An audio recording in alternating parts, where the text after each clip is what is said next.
Now, let's take a look at our monitor. A monitor is a VDU, or a visual display unit, and it is the first thing you notice on a computer, which looks just like a TV. Whatever you do on a computer is displayed on the monitor. There are different types of monitors, including standard screens, flat screens, and LCD screens. Monitors also come in a variety of screen sizes.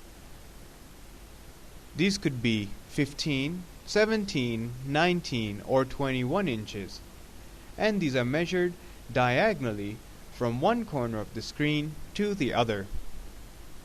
Commonly, there are two monitor plugs that plug into your console: the video plug and the power plug.